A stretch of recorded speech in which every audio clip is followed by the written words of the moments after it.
Hello and welcome to Truth Established. My name is Ryan. I'm an Anglican minister here in the Church of England, and today I'm continuing my series on the 39 Articles and looking at Article 8 of the three creeds. The three creeds, Nicene Creed, Athanasius' Creed, and that which is commonly called the Apostles' Creed, ought thoroughly to be received and believed, for they may be proved by most certain warrants of Holy Scripture. This is a short article, but it references the three creeds from which we confess and learn a lot about the Christian faith, the person of Christ, and the nature of the Holy Trinity. I'm going to make a few comments, firstly on the place of the creeds in our churches today, and secondly on the authority of the creeds. And that second point will give us a bit of an insight into the Anglican view of Scripture and tradition. So firstly, on the place of the creeds. When I began this series on the 39 Articles, one of the things I noted up front was that the Articles contain definite and clear language on the things which are most important to the Christian faith, and more open language on the less central elements.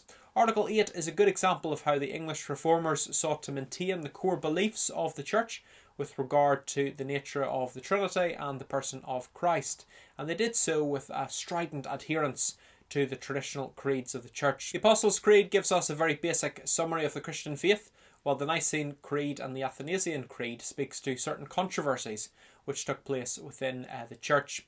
And because of that background within controversy, the creeds create something of a dividing line. In the various debates in the Church, both those who were orthodox and those who were heretical appealed to the language of Scripture. Both groups wanted to be able to say that they upheld the teachings and the meaning of Scripture, but the issue was over what the language of Scripture actually meant. So what the Orthodox did is they went about to specifically try and find a form of language or a form of words which would exclude those who were taking a heretical position. And in some cases that meant going beyond the specific language of the Bible.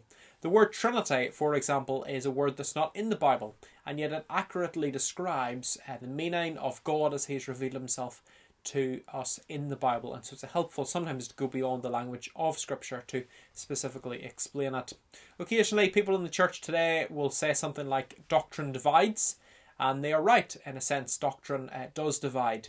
But the English Reformers would tell us that while we don't like to make divisions do sometimes need to be made, and that's particularly the case when important issues are at stake, especially on the person of Christ and our confession of the Trinity. Within the Anglican liturgical structure, the Apostles' Creed is confessed in morning prayer and in evening prayer.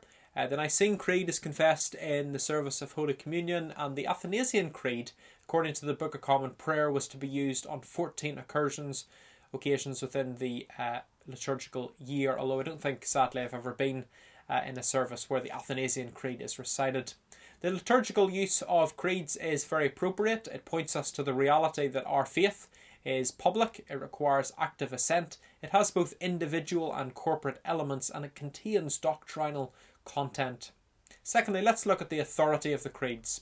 Notice the article doesn't say that we receive these creeds because they were produced by infallible ecumenical councils, but rather they ought to be received and believed, for they may be proved by most certain warrants of Holy Scripture. Later the articles will tell us that the ecumenical councils may err, and sometimes have erred, even in things pertaining unto God.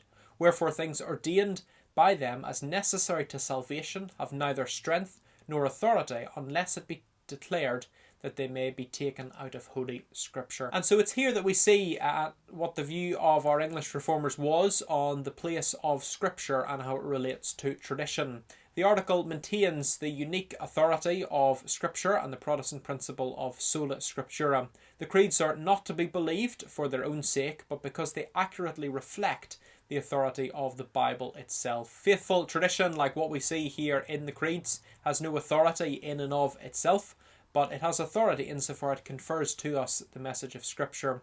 An analogy that I found helpful in this regard, but on the nature of Scripture and tradition, would be that of the moon reflecting the light of the sun. So the moon has no light in itself, but it does give light to the earth at night as it reflects to us the light of the sun. So too tradition has no authority on itself, but it does have authority insofar it conveys to us the message of Holy Scripture. And so we maintain the tradition that the three creeds, the Nicene Creed, Athanasius' Creed, and that which is commonly called the Apostles' Creed, ought to be thoroughly received and believed, for they may be proved by most certain warrants of Holy Scripture. Hope you've enjoyed this video. If you have, then do please hit the like and subscribe button.